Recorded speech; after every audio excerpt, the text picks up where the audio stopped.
सबसे पहला नियम एकादशी व्रत का सबसे पहला नियम है कि आप जिस दिन व्रत करो उसके एक दिन पहले भक्ति का संचार इस हृदय में कर लो। भक्ति का संचार इस हृदय में कर लीजिए। जिस दिन आप व्रत करो, जैसे एकादशी का व्रत कर रहे हो तो दशमी के दिन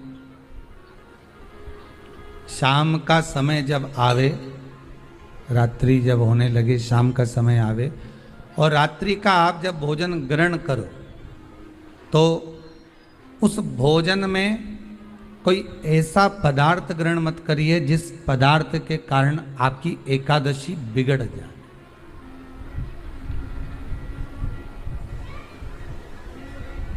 कोई बेकार भोजन में ग्रहण नहीं करना, श्रेष्ठ भोजन ग्रहण करिए दशमी के। और एकादशी का दूसरा नियम बहुत ध्यान से सुनिएगा। जिस दिन आपकी एकादशी का व्रत हो उस दिन प्रयास करिएगा कि अपने हाथ से किसी भी वृक्ष की कोई पत्ती टूटे ना। अपने हाथ से किसी भी वृक्ष की, पौधे की, किसी भी वृक्ष की पत्ती अपने हाथ से ना टूटे। बहुत ध्यान दीजिएगा महाराज। एकादशी का ये दूसरा नियम है कि अपने हाथ से किसी पौधे की, किसी वृक्ष की, किसी डाली की कोई पत्ती टूटे ना, कोई पत्ती ना टूटे, इसका प्रयास करिए।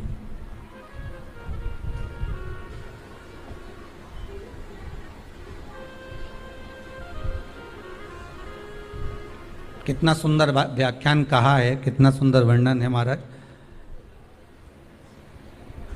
कि मात्र एकादशी का व्रत कर लेने पर, मात्र एकादशी का व्रत कर लेने पर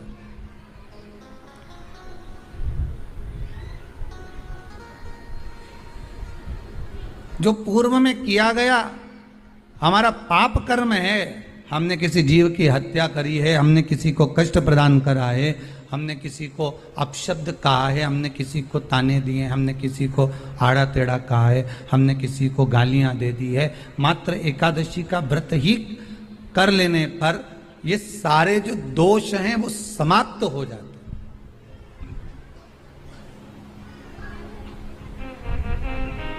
सारे दोष हमारे समाप्ति पर आ जाते हैं।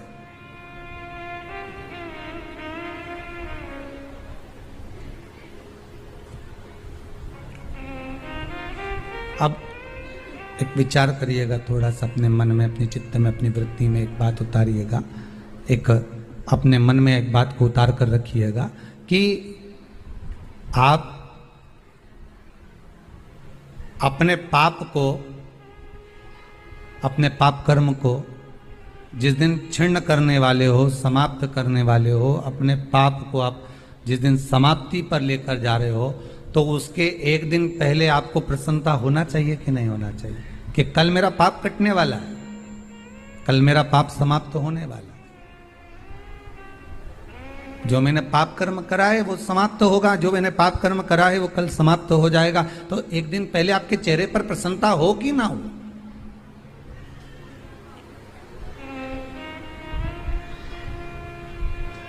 और चेहरे पर वो प्रसन्नता आपके आना चाहिए कि कल मेरा एकादशी का व्रत है, आज दशमी है, कल एकादशी का व्रत है, तो कल मेरी जब एकादशी का व्रत रहेगा तो मेरा ना जाने कितना कितना पाप, कितना असत्य, कितना झूठ, कितना प्रपंच वो समाप्त हो जाएगा। इसमें मुझे प्रसन्नता हो, इसमें मुझे आनंदता हो।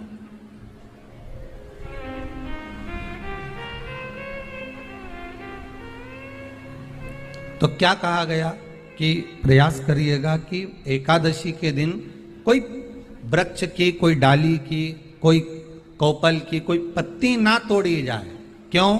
तो कहा अगर उस पत्ती को हम तोड़ देते हैं, वृक्ष की पत्ती को या क्यारे में लगी हुई कोई डाली की पत्ती को हम तोड़ देते हैं तो एकादशी का पुण्य फल प्राप्त नहीं होता, एकादशी का कोई फल हमारे खाते में नहीं जाता, पुण्य फल प्राप्त। अब फिर भले तुम चाहे तुमने मोरदन खाया हो, चाहे तुमने फिर चिप्स खाई हो, चाहे तुमने फिर व्रत का कितना ही सामान खा गए हो और तुमने सोचा कि आज मेरी एकादशी है, तो फिर उसका कोई फल प्राप्त नहीं है, उसका कोई सुख प्राप्त नहीं है आपको, फिर उसका कोई आनंद प्राप्त नहीं है आपको, तो उसमें कोई आनंद की अनुभूति आपको नहीं मिल रही। को याद रखिए, गौदान और एकादशी, श्रीमद वल्लभाचार्य जी ने मायावत का खंडन करा था जगन्नाथपुरी में, और श्रीमद वल्लभाचार्य जी ने कहा था एकादशी मरने के बाद मत दो, एकादशी जीते जी दो। कहा था कि नहीं कहा था? जीते जी दान करिए। इसलिए जगदीश में, जगन्नाथपुरी में एकादशी उल्टी लटकी हुई है। करें आपने दर्शन? जगदीश में एकादशी को उल्टा लटकाया, क्यों? क्योंकि वल्लभ ने कहा कि एकादशी जीते जी दो। कई पंडितों कहते हैं तुम्हारे दादाजी मर गए, जब 12वें का दिन होता है ना, तो पंडित जी संकल्प छुड़ाते हैं, दो एकादशी। बड़े बेटे ने 5 दे दी, छोटी बहू ने 3 दे दी, उसने 2 दे दी, उसने 2 दे दी, तो क्या तुम्हारे दादाजी भिखारी थे जो तुम्हारी एकादशियां लेकर जाएंगे? और तुम कौन होते हो दादाजी को एकादशी देने वाले? तुमने कौन सा इतने पुण्य कर लिए जो तुमने एकादशी दे दी? एकादशी के दान की महत्वता श्रीमद वल्लभाचार्य जी ने कहा कि कोई व्यक्ति अगर खटिया पर सड़ रहा है, पलंग पर तड़प रहा है, हॉस्पिटल में पड़ा हुआ है, तो निवेदन है कि उसको देखने जाओ तो अपनी करी हुई एकादशी में से 2 एकादशी का दान उसको तुरंत दे दो। क्यों? तो जिससे उसको मोक्ष मिल जाए, मरने के बाद नहीं। क्योंकि मरने के बाद तो वो 10वें के दिन, गरुड़ पुराण में लिखा है 10 दिन तक जीवात्मा घर की अटारी पे रहती है। कितने दिन? 10 दिन। 10 दिन के बाद जीवात्मा चली जाती है। कहां जाती है? उसको जहां जाना है। 3 दिन में उसको भोग भोगना पड़ता है जीवात्मा को। 3 दिन नरक का भोग भोगती है, उसके बाद स्वर्ग का भोग भोगती है। 18 दिन में ये प्रोसेस पूरी हो जाती है। कितने दिन? 18 दिन। 18 दिन के बाद में उस जीवात्मा को धान के खेत में पटका जाता है। किसके खेत में? धान के, चावल के खेत में। इसलिए कहते हैं एकादशी के दिन चावल मत खाओ। कहते कि नहीं कहते? और क्या कहते हैं? द्वादशी के दिन चावल खाना जरूरी है। एकादशी का पालना करना है तो द्वादशी को चावल का 1 गिलास खाओ, तब द्वादशी को चावल खाओगे तो एकादशी लगेगी। चावल नहीं खाओगे तो एकादशी नहीं लगेगी। द्वादशी को चावल खाना जरूरी है। क्यों कहते हैं? क्योंकि धान के खेत में जीव को छोड़ा जाता है, उस धान के खेत में, चावल के खेत में जीवात्मा रहती है। उसको चिड़िया खाती है तो चिड़िया के रूप में जन्म लेता है, मनुष्य खाता है तो मनुष्य के रूप में जन्म लेता है। इसलिए एकादशी के दिन चावल नहीं खाया जाता, क्योंकि एकादशी के दिन हम चावल खाएंगे तो जीव हत्या का दोष लग जाएगा। फिर कब खाना है? द्वादशी के दिन। द्वादशी के दिन क्यों खाया जाता है? क्योंकि हम एकादशी के व्रत करे रहते हैं, और पहला घासा जब चावल का खाते हैं तो अपनी करी हुई एकादशी का पुण्य, जितने जीव हमारे मुंह में जाते हैं उनको उसका पुण्य मिल जाता है, और उनका फिर जन्म नहीं होता, वो तर जाते हैं, उनको एकादशी का भाग मिल जाता है। इसलिए कहते हैं एकादशी को चावल मत खाओ, पर द्वादशी को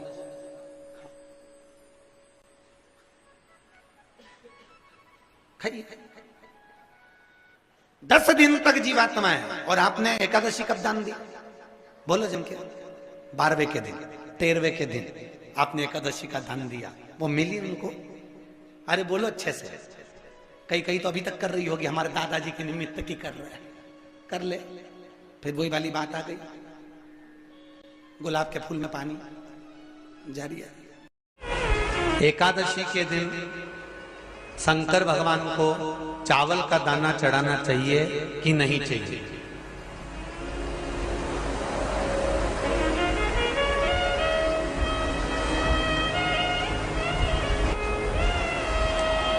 बीमार व्यक्ति से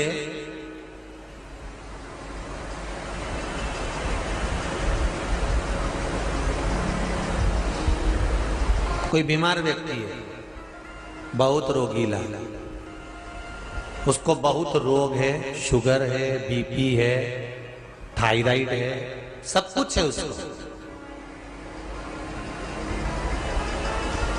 और वो रोगीला व्यक्ति जब डॉक्टर के पास जाकर पूछे, डॉक्टर साहब मेरी तबीयत ठीक नहीं रहती है, मैं बहुत कष्ट में रहती हूँ, बहुत तकलीफ है शरीर में,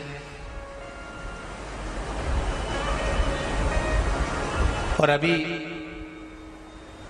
सावन का महीने का व्रत आ रहा है डॉक्टर साहब, 1 महीना में व्रत करती थी पहले, करूं कि नहीं करूं? तो डॉक्टर साहब क्या बोलेंगे? बोलते जाओ जरा जम के। डॉक्टर बोलेगा कि आप व्रत मत करो, डॉक्टर एक बात कहेंगे, शरीर स्वस्थ रखना है, व्रत बाद में हो जाएगा, अगले वर्ष कर लेना, पर अभी शरीर को सही रखने के लिए दोनों समय अच्छे पेट भरकर सात्विक भोजन करो और अपने शरीर को ठीक करो। सात्विक भोजन करो, अपने शरीर को, व्रत बाद में भी हो जाए, अगले वर्ष हो जाए।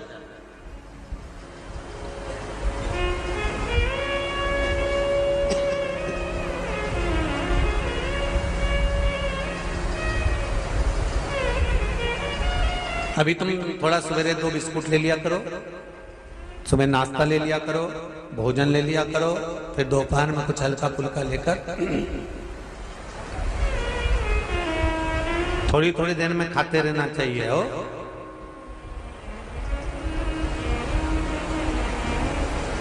थोड़ा थोड़ा खाओ, थोड़ी थोड़ी देर में खाओ, एक साथ सुरसा जैसे मत निपटा जाए, थोड़ा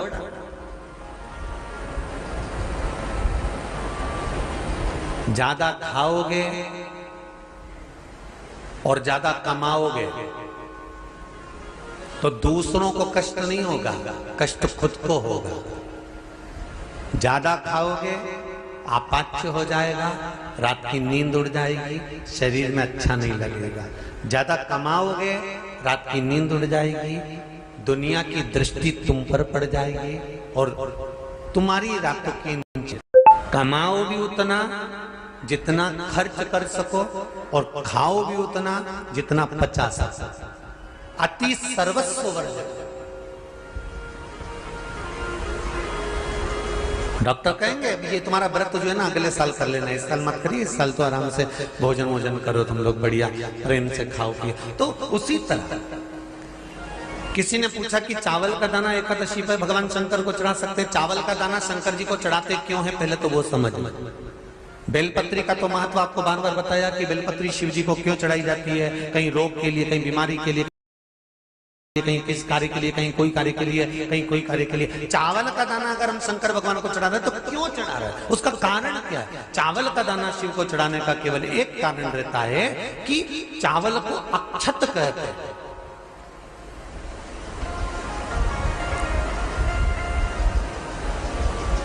अक्षत का मतलब होता है अक्षय।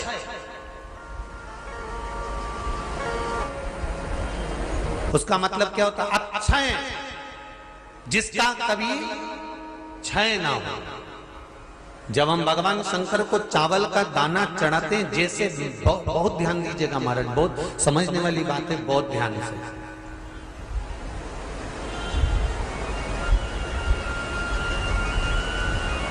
चावल का दाना हमारे मस्तक पर तिलक करने के बाद पंडित जी क्यों लगाते हैं कि भगवान जैसा समय आज चल रहा है, आप पूजन कर रहे हो, पाठ कर रहे हो, दान कर रहे हो, पुण्य कर रहे हो, सत्कर्म कर रहे हो, भजन कर रहे हो, मेरा देव अधिदेव महादेव, मेरा नारायण, मेरा सत्यनारायण भगवान, मेरा राम जी, मेरा विष्णु जी, मेरा भागवत मैया, मेरी रामायण मैया, ब्राह्मण मस्तक पर तिलक लगाने के बाद चावल इसलिए लगाता है कि जैसा समय आज चल रहा है, भगवान तुमको ऐसा ही समय बनाकर रखे और तो ऐसे ही चार चांद लगाते रहो, दान पुण्य संकीर्तन करते रहो। इसलिए मस्तक पर चावल का दाना लगाया जाए।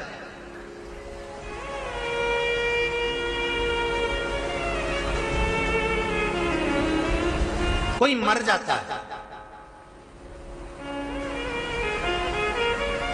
मरने के बाद जब तक पगड़ी नहीं होती तब तक माथे पर तिलक चावल का दाना लगाया जाता है।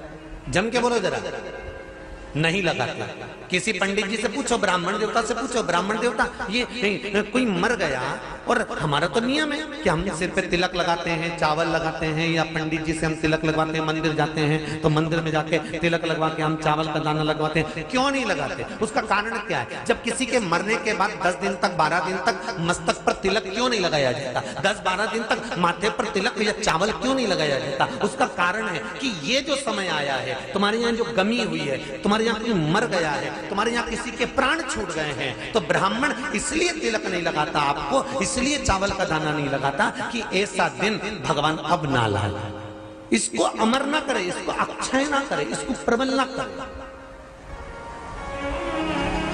और जब चावल का दाना, तो यहां शिव महापुराण की कथा करी, चावल का दाना हम शिव जी को क्यों चढ़ाते हैं, भगवान को क्यों समर्पित करते हैं, भगवान की पूजन में अक्षत क्यों समर्पित करते हैं, चावल क्यों समर्पित करते हैं, उसका कारण क्या है। तो कहा आज मैंने जब चावल का दाना आपको समर्पित करा है, जिस भाव से, जिस विश्वास से, जिस श्रद्धा से, जिस मन से मैं आपको रिझा रही हूं, हे भोलेनाथ मेरी ये मनोकामना पूर्ण कर, इसको अक्षय कर देना, इसको अमर कर देना, बस इतनी कृपा आप कर।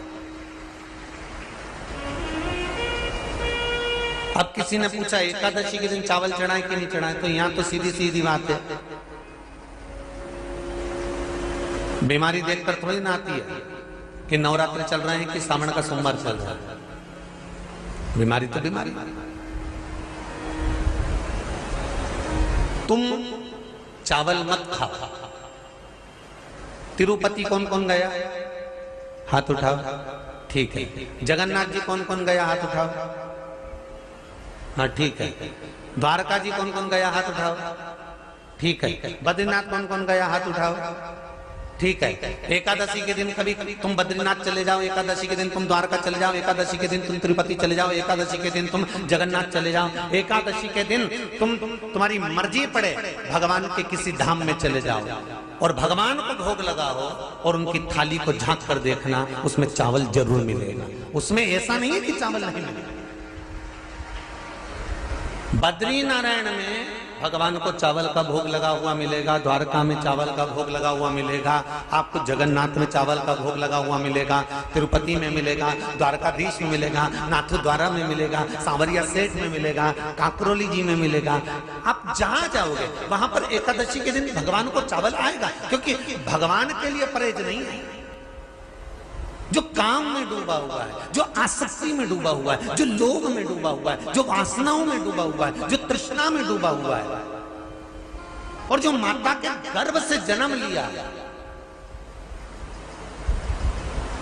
एकादशी के दिन चावल उसको नहीं खाना। बहुत सुंदर संवाद है, ध्यान दीजिएगा। जिसके घर में कमाने वाले दो चार हैं, पैसा तो आ रहा है पर घर में टिक नहीं रहा, डॉक्टर में, पुलिस में, एक्सीडेंट आदि में, कहीं गलत जगह पर व्यसन में अगर पैसा जा रहा है, जुए में, मांसाहार, मदिरा पान, या कहीं आया पैसा आने में कमी नहीं, आ रहा है पर टिक नहीं रहा, रुक नहीं रहा, कोई मांगने आ गया, दे दिया, फिर वहां से अपने पास नहीं आ रहा, अपन कह रहे हैं भैया हमारा पैसा लौटा दो, नहीं आ रहा। तो महाराज शिव महापुराण की कथा कहती है, एकादशी के दिन गंगा के जल में मात्र 7 बेलपत्री डालकर, जो नंदीश्वर भगवान अर्थात जो शंकर जी के शिवलिंग के सामने नंदी होता है, उस नंदी के चरण पर गंगा का जल चढ़ाकर बेलपत्री शिव पर समर्पित कर देता है, उसके घर में रुपया रुकना चालू हो जाता है, फिर वो गलत जगह पर नहीं जाता, गलत स्थान पर वो धन जाएगा ही नहीं। बेटा अगर व्यसन में पड़ा हुआ है, मदिरा पान में पड़ा हुआ है, मांसाहार में, जुए आदि में जा रहा है, तुम्हें लग रहा है कि मेरा बेटा गलत मार्ग पर जा रहा है, ये मित्र दोस्ती गलत हो रही है, वो सही जगह पर आ जाए, करना है एकादशी।